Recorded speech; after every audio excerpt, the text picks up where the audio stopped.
오늘 이 새벽 우리가 함께 볼 하나님의 말씀은 구약성경 사무엘상 17장의 말씀입니다. 사무엘상 17장 1절 말씀부터 우리 11절까지의 말씀을 저와 여러분이 한 절씩 교독하시고 우리 마지막 11절은 함께 봉독하도록 하겠습니다. 블레셋 사람들이 또 전쟁을 일으키려고 군인을 모두 모아 유다의 소고에 집결시키고 소고와 아세가 사이에 있는 에베스 담밈에 진을 쳤다. 사울도 이스라엘 군인들을 집결시켜 엘라 평지에 진을 친 뒤에 블레셋 군인들과 맞서서 싸울 전열을 갖추었다. 그리하여 블레셋과 이스라엘이 골짜기를 사이에 두고 이쪽 저쪽 산 위에서 맞서서 버티고 있었다. 블레셋 진에서 가드 사람 골리앗이라는 장수가 싸움을 걸려고 나섰다. 그는 키가 6규빗하고도 한 뼘이나 더 되었다. 머리에는 노수로 만든 투구를 쓰고 몸에는 비늘 갑옷을 입었는데 그 갑옷의 무게는 놋 5,000세겔이나 되었다. 다리에는 노수로 만든 각관을 차고 어깨에는 노수로 만든 창을 메고 있었다.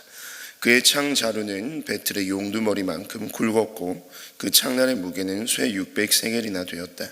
그의 앞에서는 방패를 든 사람이 걸어 나왔다. 골리앗이 나와서 이스라엘 전선을 마주보고 고함을 질렀다. 너희는 어쩌자고 나와서 전열을 갖추었느냐? 나는 블레셋 사람이고 너희는 사울의 종들이 아니냐? 너희는 내 앞에 나설 만한 한 사람 뽑아서 나에게 보내어라. 그가 나를 쳐 죽여 이기면 우리가 너희의 종이 되겠다. 그러나 내가 그를 쳐 죽여 이기면 너희가 우리의 종이 되어서 우리를 섬겨야 한다. 이 블레셋 사람이 다시 고함을 질렀다. 내가 오늘 이스라엘 군대를 이처럼 모욕하였으니 너희는 어서 나에게 한 사람을 내보내어 나하고 맞붙어 싸우게 하여라. 함께 읽습니다. 사울과 온 이스라엘은 그 블레셋 사람이 하는 말을 듣고 몹시 놀라서 떨기만 하였다. 아멘.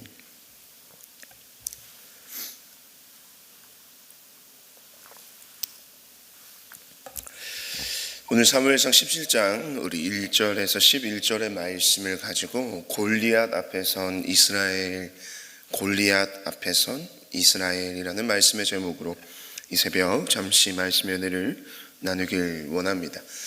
오늘 우리가 읽은 본문은 사무엘상 17장입니다. 이 17장의 본문은요, 교회를 다니지 않는 그냥 불신자들도 아주 잘 알만한 너무나도 유명한 본문이죠. 오늘 이 본문에 등장하는 주인공 바로 골리앗, 그리고 아직은 오늘 읽은 본문에는 등장하지는 않았지만 곧 이 골리앗과 싸워서 이기게 될 하나님이 택하여 기름 부음 받은 자, 바로 다윗의 이야기가 이 사무엘상 17장에 등장하고 있습니다.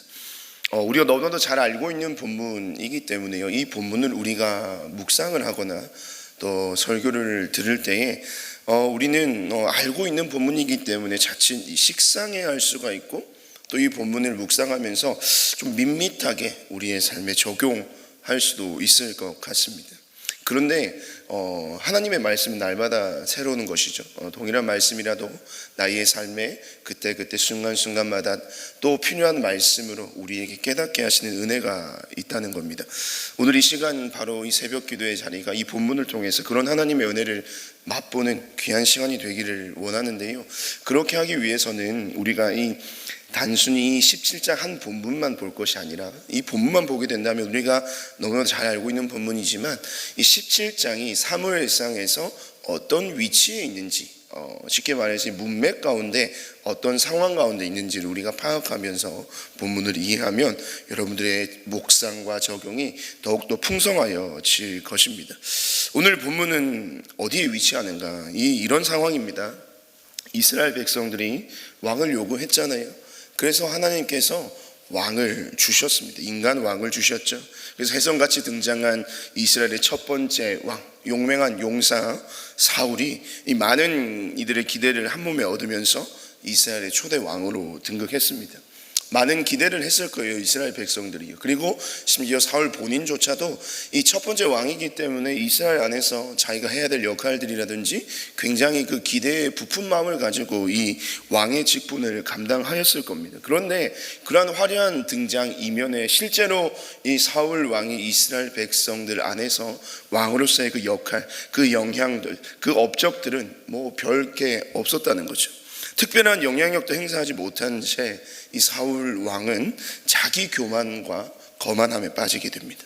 그리고 그 교만함과 거만함은 하나님의 자리까지 넘보게 되는, 자신은 하나님의 대리 통치자로서 이스라엘을 다스려야 했지만 이스라엘의 왕이 자기인 줄 마냥 착각한 채 마음대로 하다가 어떤 결과를 맞이하게 됩니까? 우리 앞서 우리가 함께 묵상하였던 본문인 15장 26절 말씀에 사무엘이 이 마음대로 하고 자기 교만에 빠진 사울 왕을 향하여 이렇게 고백합니다.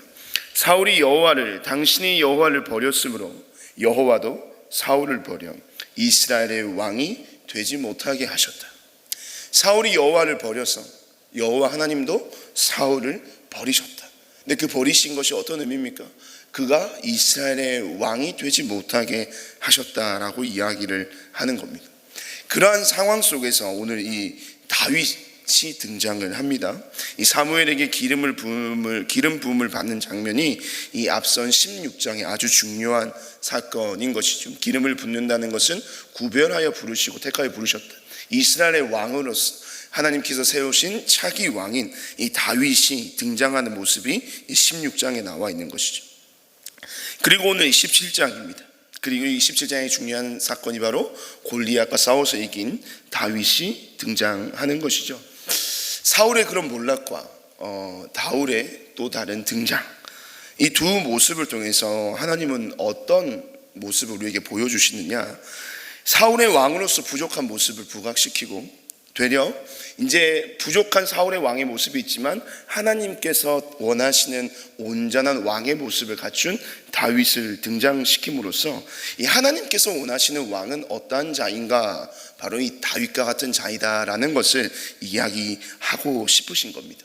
왕으로서 충분한 자격을 갖춘 다윗이라는 것을 17장 이후의 말씀에서 우리에게 계속해서 이야기하고 있는 것이죠. 여러분이 생각할 때 이 왕의 자격 어떤 것이 있겠습니까? 하나님께서 왜 다윗을 택하셨을까요? 이 다윗이 가장 잘했던 것이 무엇인지 아십니까? 하나님께서 다윗이 어떻게 보면 그의 삶과 그의 모든 시간 속에서 굉장히 크나큰 실수도 많이 하고요, 하나님 앞에 부족한 모습도 많이 보이지만 그럼에도 불구하고 하나님께서 이 다윗을 택하여 끝까지 이스라엘의 역대급 최고의 왕으로서 그 모든 사명을 감당케 하신 이유가 무엇이냐면 그는 항상 하나님을 찾았다는 겁니다. 자신이 왕이었지만 하나님을 진정한 왕으로 고백하며 자신이 결정해야 될 모든 상황 속에서 늘 하나님 앞에 묻는 습관, 저는 이것을 그의 신앙이라고 봅니다. 다윗의 그런 신앙의 모습이 있었기 때문에 하나님 앞에 귀히 쓰임 받을 수 있었다라고 하는 것이죠. 그러니까 왕으로서 하나님께서 보시기에 충분한 자격이라는 것은 하나님을 경외하는 것입니다. 어떠한 순간에도 어떠한 상황에서도 그 하나님을 찾는다. 오늘 우리가 하나님을 찾는 이유가 무엇입니까? 그 하나님이 나의 삶의 주인 되시고 나의 삶의 전부 되시기 때문에 그 하나님을 찾는 것이잖아요. 그것은 우리의 신앙의 고백입니다. 오늘 이 새벽 우리가 하나님을 찾는다라는 것은 내 인생이, 내 삶이 나의 것이 아니라, 내 인생의 주인은 내가 아니라 내 인생의 주인은 하나님 되심을 고백하는 우리의 신앙 고백이 바로 이 기도의 자리라는 것입니다. 그러한 하나님의 사람, 하나님은 그러한 자들을 세우신다는 거예요. 그렇게 등장한 다윗, 이제 그런 상황 속에서 이 17장의 본문이 이제 진행이 되는 겁니다, 여러분. 근데 오늘 본문에서 가장 중요한 핵심 사건이 이거죠. 지금 블레셋과 이스라엘이 일촉즉발의 이 대치의 상황에 있는 것입니다. 오늘 본문 말씀을 보니까 블레셋은 어디에서 진을 친다고 얘기하고 있냐면 이 소고와 아세가 사이에 에베스 담밈이라는 곳에 이제 진을 치고 있는 겁니다. 여러분 그 이스라엘의 지도를 떠올려 보시면 이 블레셋이라고 하는 나라는 서쪽에 위치하는 거예요. 이제 지중해 동쪽, 이제 그 서쪽 해안가 라인에 쭉 길게 위치하고 있고요. 그 길게 위치한 그 바로 옆이 이제 이스라엘입니다. 유다 땅이었죠. 근데 이 에베스 담밈이라고 하는 것과 이스라엘 백성들을 어디에 진을 쳤다라고 얘기하냐면 엘라 평원에 진을 쳤다라고 합니다.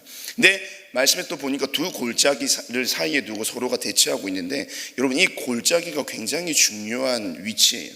서쪽에서 동쪽으로, 이제 서쪽에서 이스라엘 땅으로 들어가기 위해서는 이 골짜기를 지나야 되는 거예요. 그 서쪽 지형에 보면 이스라엘 앞에 이제 지중해가 있고 여기에 이제 큰 산맥이 하나 있어요. 그러니까 어떤 길로는 들어가지 못하는데 이스라엘이라는 나라로 서쪽에서 들어가기 위해서는 진입로가 두 곳인데 그 중에 한 곳이 바로 이 엘라 골짜기라는 곳입니다. 그러니까 전략적으로 굉장히 요충지인 것이죠. 이스라엘 백성의 입장에서는 여기를 빼앗기거나 뚫리게 되면 나라가 정복을 당하는 상황인 것이고, 블레셋 입장에서는 여기만 뚫으면 이스라엘로 가는 그 정복의 길, 약탈의 길, 그 모든 길이 열리게 되는 그런 상황인 겁니다. 대치하고 있는 겁니다. 그런데 이 대치라고 한다면 기본적으로 서로가 좀 이렇게 비등비등해야 되잖아요. 그런데 오늘 말씀을 읽어보니까 왠지 이 전세가 한쪽으로 치우쳐져 있는 느낌이 확 들게 됩니다. 근데 거기에 더해서 오늘 이 본문에서 등장하는 가장 많은 말을 하고 있는 골리앗을 보십시오. 블레셋의 장수 가드 사람 골리앗의 등장으로 인해서 확실히 지금 이스라엘의 상황은 어려운 상황이고 굉장히 전세가 몰리고 있는 상황이고, 근데 여기를 뚫리면 안 되니까 어쨌든 지키고는 있는데 어떻게 할 바를 알지 못하고 머뭇거리고 있는 이스라엘 백성들의 모습이 그려지고 있습니다. 그도 그럴 것이, 여러분 이 가드 사람 골리앗 블레셋의 장수에 대해서 성경은 어떻게 묘사하고 있습니까? 4절 말씀 보니까 이 키가 6규빗하고도 한 뼘이라고 합니다. 이것을 오늘날 우리 센티미터로 바꾸면요 약 한 296cm, 2m 90cm가 넘는, 거의 3m에 육박하는 그 키를 가진 골리앗이라는 겁니다. 5절과 6절을 보면 그가 가지고 있는 어떤 그 장비들을 한번 보십시오. 어떻게 무장하고 있냐면 노투구, 철투구를 쓰고 있고요, 비늘 갑옷, 철 갑옷을 입는 겁니다. 근데 이 무게가 자그마치 5,000세겔, 이걸 킬로그램으로 환산하면 60kg 정도 되는 거예요. 60kg가 되는 그 갑옷을 입을 정도로 거대한 거구가 눈앞에 서 있는 겁니다. 그리고 그가 가지고 있는 무기, 7절 말씀에서 보니까 단창의 날 무게를 600세겔이라고 하는데요, 이것은요 약 7kg 정도 되는 거예요. 그러니까 10kg짜리 쌀을 들고 다닌다고 생각하면 되는 거예요. 창 무게가, 그 날의 무게만 그렇다는 겁니다. 그리고 이 골리앗이라는 장수가 갖추고 있는 무장 능력만 봐도 완벽해 보이는데, 또 7절의 말씀 보니까 방패를 든 자가 그 앞을 막아서고 있다라고 합니다. 여기서 이 방패는요 이 차나라고 하는 히브리어를 사용하는데요, 이 방패는 동그란 방패 모양이 아니라 네모, 직사각형의 네모 모양의 방패를 이야기해요. 그러니까 전신을 가릴 수 있는, 그러니까 이 골리앗은요 신체 조건도 완벽합니다. 외모적으로나 완벽하고요, 또 군사적 이 무장력도 굉장히 완전한 상황, 자신의 공격력도 뛰어나고 자신을 방어해주는 방어력도 완벽한, 어떻게 보면 이 전장에서 가장 100%의 승리를 얻어올 수 있는 그런 장수의 모습으로 그려지고 있는 것입니다. 그러니까 그 장수를 보고만 있어도 압도당할 수밖에 없는 거예요. 흠 잡을 데 없이 완벽한 하나의 장수, 용맹한 용사의 모습이 바로 이 골리앗. 그래서 이스라엘 백성들은 그에 지금 압도를 당하고 있는 거예요. 그의 존재만으로도 이게 압도를 당하고 위압감을 주기에 충분한데요, 오늘 말씀에서 보니까요 말도 참 잘합니다. 그렇죠? 그래서 보면 이 골리앗은요 이 군대의 입장에서, 군인의 입장에서, 전쟁의 입장에서 봤을 때 굉장히 완성형에 가까운 이 사람이라고 볼 수가 있습니다. 그 말도 잘하는 골리앗, 뭐라고 이야기합니까? 우리 8절과 9절 말씀 함께 한번 읽어보겠습니다. 8절과 9절입니다. 골리앗이 나와서 이스라엘 전선을 마주보고 고함을 질렀다. 너희는 어쩌자고 나와서 전열을 갖추었느냐? 나는 블레셋 사람이고 너희는 사울의 종들이 아니냐? 너희는 내 앞에 나설 만한 사람을 하나 뽑아서 나에게 보내오라. 그가 나를 쳐 죽여 이기면 우리가 너희의 종이 되겠다.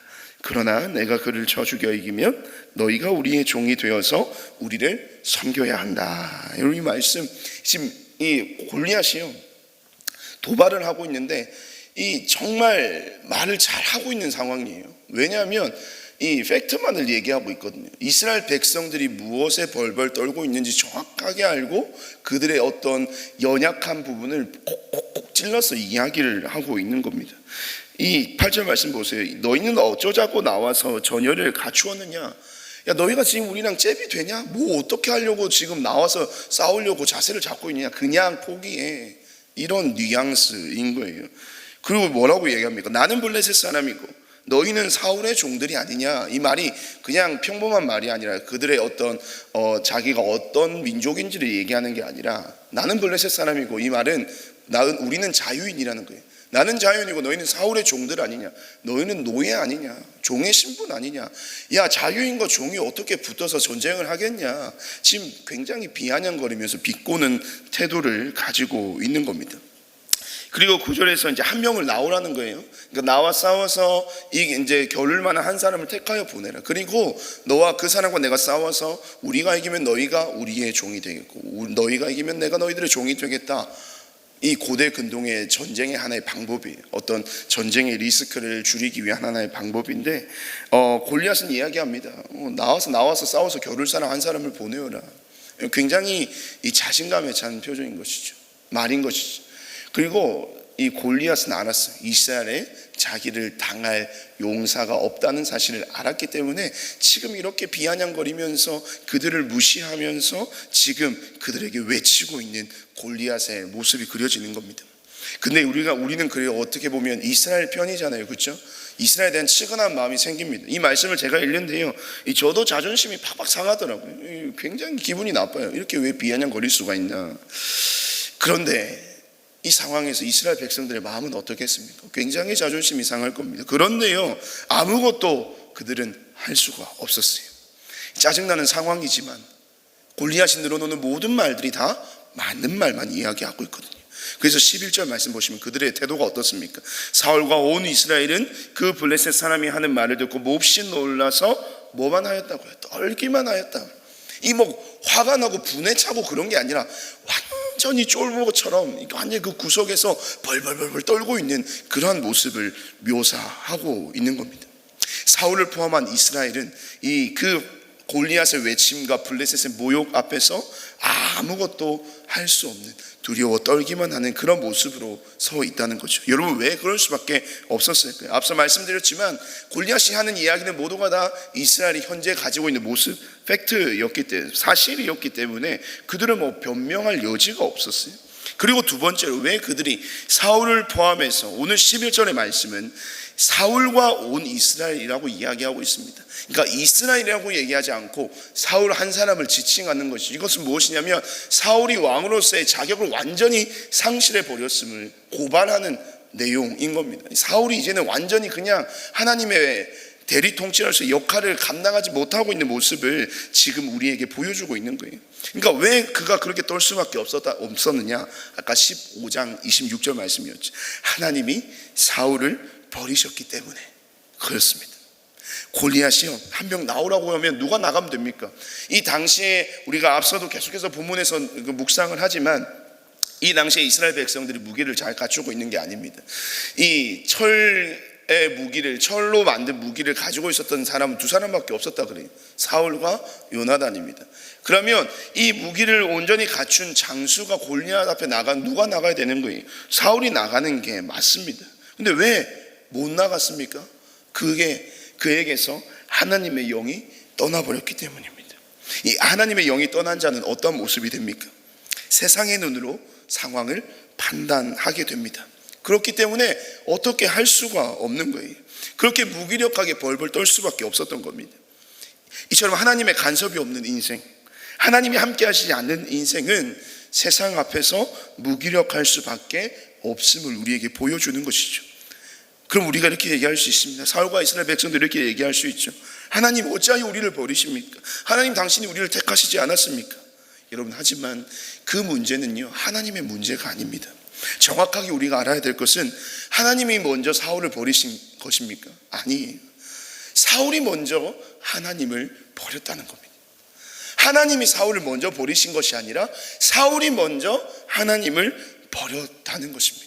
그렇기 때문에 지금 사울은 이 지경에 이르기까지 아무것도 하지 못한 채 세상 앞에서, 눈앞에 보여지는 모든 현실 앞에서 굴복하고 할 수밖에 없는 모습이었다는 거예요. 하나님을 인정하고 하나님을 예배하고 하나님을 섬기는 그런 자들, 하나님은 찾으시지만 이 하나님을 인정하지 않고 하나님을 예배하지 않으며 하나님을 섬기지 않는 이스라엘 백성, 그리고 그 왕은요, 하나님의 은혜와 그 은총을 받을 자격이 없다라는 것을 보여줍니다. 하나님을 잊고 사는 백성, 하나님을 버린 백성, 하나님께 버림받은 백성의 인생은 결국 이렇게 세상 앞에 두려워 떠는 처량한 인생일 수밖에 없음을 우리에게 보여주는 것이죠. 하지만 반대로 여기서 중요한 것은 이제 반대의 모습입니다. 그것은 지금 현재 사울과 이스라엘 백성들의 모습이지만, 반대로 하나님을 경외하고 또 하나님만 섬기며 하나님만 따르고 하나님만 예배하는 그런 자들은 이스라엘 백성으로서의 자격이 충분함을, 그 가운데 하나님께서 택하여 부르신 누굽니까? 이 다윗은 이 하나님께서 원하시는 왕의 모습을 갖추고 있기에 그의 왕으로서의 직위, 그가 왕이 될 만한 제목이 된다는 사실을 이 말씀에서는, 이 본문에서는 이야기하고 싶은 겁니다. 하나님은 다른 것을 원하지 않는다. 하나님을 경외하는 자, 하나님을 찾는 자, 하나님을 인정하며 하나님을 온전히 바라는 자들을 하나님은 택하여 부르셔서 사용하실 것임을, 그 은혜와 놀라운 복을 지키시는 은혜를 베풀어 주실 것임을 이야기하고 있는 것입니다. 그렇다면 오늘 이 본문을 대하는 우리는 어떻게 묵상을 하면 좋을까요? 그렇다면 우리는 과연 어떠한 진영, 누구의 길 위에 우리의 인생이 서 있는가에 대해서 오늘 새벽 질문해 보아야 할 것입니다. 만약 우리가 우리의 인생이 눈앞에 놓여진 수많은 현실적인 문제 앞에서, 우리의 모든 인생의 대적 앞에서 머뭇거리고 있고 주저하고만 있다면 우리는 지금 누구의 길을 가고 있을 가능성이 높습니까? 사울의 길을 걸어가고 있을 가능성이 굉장히 높은 것이죠. 벌벌 떨고 있고 아무것도 하지 못한 채 우리 앞에 놓여진 모든 인생의 문제 앞에서 무기력하게 서 있기만 한다면 우리는 지금 사울의 길을 걸어가고 있을 가능성이 높다라는 것입니다. 하나님과 우리의 사이에, 나 사이에 거리가 점점 멀어져 가고 있는지도 모르는 것이죠. 고리앗과 같은 이 세상 앞에서 내가 쌓아온 수많은 인생의 공든탑이 무너질 것에 대한 염려나 불안이 이 내 삶의 문제가 되고 그것에 앞에서 위기를 느끼며 흔들리고 있다면 우리는 이 시간 우리의 삶을, 우리의 인생의 방향을 빨리 신속하게 하나님을 향하여 돌이켜야 하는 것입니다. 점점 멀어지다 보면 우리는 나중에는 돌이킬 수 없는 정말 위치에까지, 그 자리에까지 서게 되는 것입니다. 사울이 여호와를 버렸으므로 여호와가 사울을 버리셨더라. 이 말씀이 우리의 인생의 말씀이 될지도 모른다는 것이죠. 우리는 그러한 영적 위기감을 날마다 느껴야 한다는 것입니다. 그래서 오늘 우리가 기억해야 할 것, 여러분, 제 아무리 거대하고 빼어나고 완벽한 무장을 한 이 골리앗이라 할지라도요, 하나님을 경외하고 믿음의 위대한 한 걸음을 옮긴 자의 그 작은 돌멩이 하나에 와장창 무너져 버리게 되는 결과, 여러분, 사실은 세상이 볼 때는 골리앗이 그 모든 세상의 역사의 주인공처럼 보였지만 사실은 하나님이 보실 때 세상의 주인공은 누굽니까? 그 역사의 주인공은 하나님을 경외하며 하나님을 온전히 믿는 믿음의 그 한 사람을 하나님은 그 역사의 주인공을 세워주신다는 사실을 여러분 이 새벽 우리가 기억하면서 우리의 모든 마음과 생각과 뜻을, 우리의 모든 인생의 방향을 오늘 이 새벽 하나님께로 돌리시게 되는 귀한 은혜의 역사가 일어나게 되시기를 주님의 이름으로 축복드립니다. 아무리 힘들고 어려운 상황 속에서도, 수많은 인생의 문제 앞에서도 우리가 그 앞에 주저하는 것이 아니라 우리의 모든 상황과 문제보다 높으신 하나님께 우리의 모든 인생을 맡겨드리며 전적으로 하나님을 의존하여서 하나님의 놀라운 역사의 중심에 주님의 그 은혜와 그 비전들을 이루어 드리는 하나님의 귀한 사람들, 하나님의 온전한 믿음을 가진 인생을 오늘 하루도 살아가시는 저와 여러분의 삶이 되시기를 주님의 이름으로 축복드립니다. 우리 시간 말씀을 기억하면서 우리 함께 기도하기를 원합니다.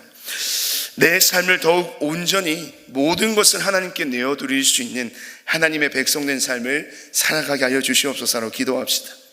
혹여나 이 하나님과의 관계가 또 그 거리가 멀어지고 있지는 않은지, 하나님을 온전히 섬기는 삶을 뒷전으로 보내고 내가 전면에 나서서 내 인생에 내 삶을 내가 스스로 주장하려고 하고 있지는 않은지, 그런 모습이 있다면 하나님께 이 시간 회개하면서 주님만이 내 삶의 전부이심을, 주님만이 내 삶의 주인이심을 고백할 수 있도록 나의 삶을 회복시켜 달라고 기도합시다. 또한 기도할 것은 우리의 삶에도 분명히 존재하는, 우리의 인생 가운데 두렵게 만드는 우리 삶의 골리앗들이 분명히 있을 겁니다. 우리의 인생의 모든 그 골리앗 앞에서 주저하지 않고 또 떨지 않고 두려워하지 않으며 세상 가운데 담대히 하나님의 온전한 백성의 모습을 살아낼 수 있는 우리 모든 나의 인생이 되게 달라고 기도합시다. 그 모든 삶의 문제 앞에서 그 문제보다 더 크고 높으신 하나님을 기억할 수 있도록 우리에게 믿음의 담대함을 주시고 내 인생의 모든 골리앗을 향하여